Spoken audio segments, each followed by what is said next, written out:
Hello!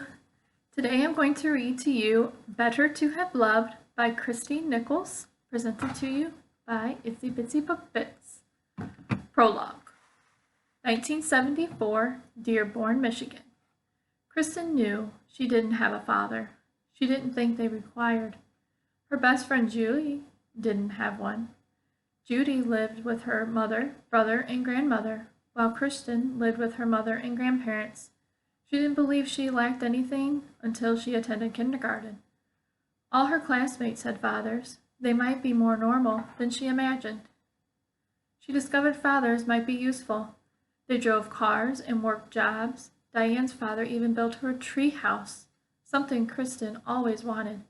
An apple tree grew in her backyard, perfect for a tree house. Sometimes fathers yelled, but Kristen's grandfather already covered that. Still, she should get a father. She wondered where she might get one.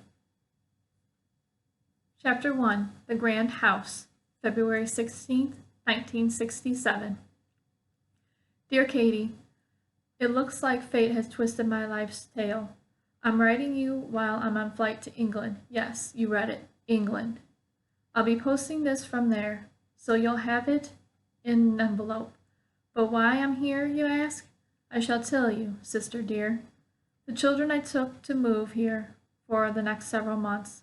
Their mother transferred for specialized training in the church. Now I'm taking care of Aline's 3 children and Percy's 2 children. They're quite apostle. I feel like Maria von Trapp in some days. And yes, I've taught them to sing my favorite things, at least passable way. It felt like herding cats getting them all packed and settled into a plane. Can you believe all my belongings all fit into an enormous suitcase? I'm not much of a gathering things anymore, not after Mom gave all my base cards. Anyhow, I don't know if I'll ever forgive her for that. I collected some valuable cards there, including Roger Marin rookie card. Oh well, such is life. I'll be in a town called East Grinstead, which is over an hour south of London. The name of the house is St. Hill, a huge mansion built for some muckety-muck nobleman. Wish me luck. Perhaps I'll find myself a British boyfriend, like you did. Have you two set a date yet? He sounds groovy. What sort of music does his band play? Does he have a day job, or is he all about the music? You mentioned Larry got into trouble at school. Did you let him know I would beat him up if he dropped out? I should still be able to fear pain in our little brother. Give Mom a hug for me and tell Dad I'm thinking of him. Much love, Julie. Juggling her large, battered suitcase in her portfolio over her back, Julie trudged up a gravel driveway to a huge manor house. Her feet complained about the lengthy trip from the bus stop, and the portfolio kept catching the wind, threatening to make her into a kite tail with each gust. St. Hill Manor certainly appeared parcel, perhaps unqualified as a palace. At least 20 windows showed on the facade. How many rooms did it have? Dozens of people shoveled in and out of the place, a beehive of activity. You, girl, have you checked in yet? A gruff voice with a London accent called out above the din. Julie turned around to find an older man with a fringe of white hair pointing a clipboard at her. I don't know where. Over here, quickly now. What's your name? He flipped through the pages, looking up when she didn't immediately supply him with the information. Jensen, Julie Jensen, from Detroit. She put down her suitcase and portfolio while she searched for her name. The wind picked up, tossing her thick chestnut brown curls into her face. With disgust, she pulled them out of her eyes and repaired her pony, loosened by travel. She glanced again at the grand house. Would he assign her to an upper room, perhaps with a view across the extensive gardens? She beamed at the notion of waking up to such a beautiful view each morning. Aha! Found you! You're down the Highwards Heath, just a quarter-mile down the path there, and used to be a servant's quarter, Unit C. Next! He dismissed her and looked to an Indian woman in a bright blue sari. Blinking several times to hide her disillusionment, Julie grabbed her belongings and made her way to her new digs. The disappointing row of attached cottages all looked the same, sandy-colored stone with tin roofs, a depressingly small single window cut next to each door. She found the weathered C plate on the third one and knocked. After some shuffling inside, a muffled oath, the warped green door flung open. A small, round woman with brown hair looked up and down. "Yes? Can I help you?" Her clipped British accent sounded refined but not unkind. "The guy at the table told me to report here. Oh, you must be Julie. I'm Sheila. Come in, come in. Let me help you with your bag. Bloody hell, what have you got in here, rocks?" A swirl of activity with several grunts and shoves later, and Julie got her stuff into one of the small bedrooms. The two bedrooms shared a tiny living area and kitchenette. Several paintings surrounding the countryside and colorful rugs brightened the space. Sheila busied herself making tea and sandwiches while Julie plopped down on the oversized sofa. Julie took a deep breath and calmed her rising panic. She made it to her new place, new job. Her travel, whether by plane, bus, or foot, had ended. Time to relax. Breathe in, breathe out, repeat, repeat. Sheila came over with a perfectly English tea tray, completely the tiny sandwiches, lemon, cream, and scones. How had she whipped that all up in just a few minutes? It must be some strange English superpower. "So, Julie, do tell me about yourself. Where are you from?" After taking a scone and slathering it an indecent amount of butter on it, Julie took an appreciative bite and closed her eyes for a moment. Breakfast on the airplane had been hours ago and not very tasty. "I'm from Ohio, but my parents moved to Michigan after I turned 15, about 8 years ago. Then I moved to Washington, D.C., about 6 months ago." Traveling off, Julie fought against the memory of her ex-boyfriend, Jeffrey. She cleared her throat and continued.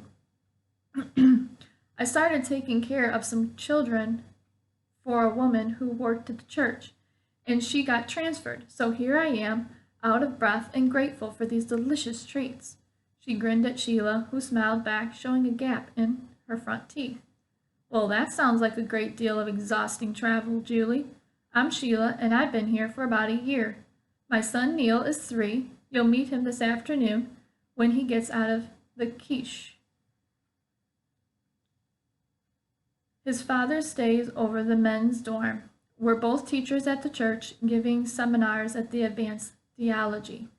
The two of us met shortly after we joined. We're fortunate, as there's just the 3 of us here.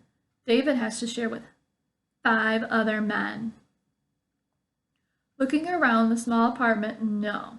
They call it a flat in England. She felt grateful for the small mercies. 6 adults in such a small space would have her running and screaming for the hills in no time. "You can't get a place together? That must be very difficult."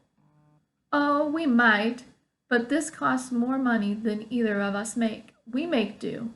There are hidden enclaves and paths in the woods if we want more privacy." Sheila winked, and Julie's skin heated with embarrassment. Julie scanned the room for change of subject and noticed no other doors. "Sheila, I need to use the powder room, but I don't see one. Where is it?" "Powder room? Oh dear, you mean the loo, don't you? The toilet is outside, 3 doors down, on your right." As much as she liked Sheila, Julie relished being out of the room. With 2 jobs, Julie kept busy. During the day, she took care of Aline and Percy's 5 children, and in the evening she worked on artwork for the church brochures. They liked her work here, though being an American artist might have added foreign cachet. Whenever someone discovered she came from America, they pummeled her with questions. Had you met Marilyn Monroe? Have you been to New York City?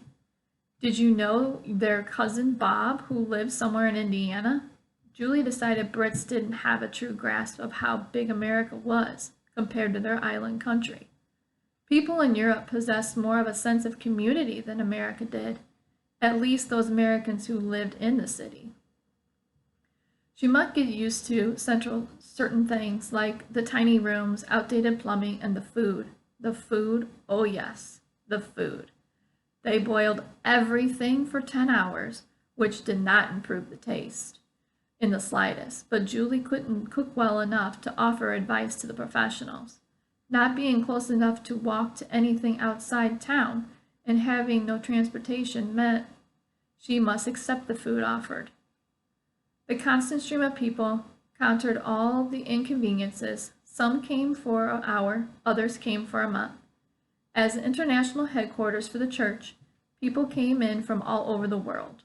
Julie met people from Europe, Brazil, the USSR, Japan, Australia, even one man from Saudi Arabia. She couldn't imagine the tenets of the new religion gaining popularity in some of these countries or in any country with the communist philosophy, but they must have influence. She found no shortage of interesting men to talk or flirt with. The church held frequent parties in the manor on the weekends. Some became large formal events, sanctioned by the church, with conferences and fundraisers and important guests and strict rules. In addition, groups of friends met in one of many large ballrooms for music, games, and chatting. While not the bizarre world of Washington, D.C., this old palace had an interesting flavor to it. It combined old world charm and new world hope, as if changing this regency building into a modern facility became a physical act of transformation for the community. It irradiated out to spokes all over the world, drawing in best and the brightest to this glow center. Well, center. She needed to remember her British spelling. Eileen and Percy took their kids on a trip to London. Julie wished them joy. She visited London just once and had no real wish to repeat the experience. The city seemed grimy, loud, and crowded. She wondered why her sister, Katie, harbored such a deep and biting passion for the place. True, the shopping would be amazing, but Julie didn't crave immaculating things, so shopping became a chore. She often planned her shopping trips like a surgical strike. Get in, get what she needed, then escape. Julie much preferred the smaller, charming villages with warm, cozy pubs for all to visit. She liked the picturesque country roads with ivy-covered stone cottages and ruined castles to sketch. Julie preferred the rolling, gentle hills in the countryside or the old-growth forest so lush and full of life. She imagined retiring in such a place. Since she had the day off, Julie decided she'd do a little exploring. She had a little time to wander around the rambling buildings. The manor house itself wanted some attention. With 30-plus rooms, it would be a daunting prospect at first, but she sold time to wander. All right, well, that is what I'm going to stop at. I hope you guys liked it. All right, have a great day. Bye.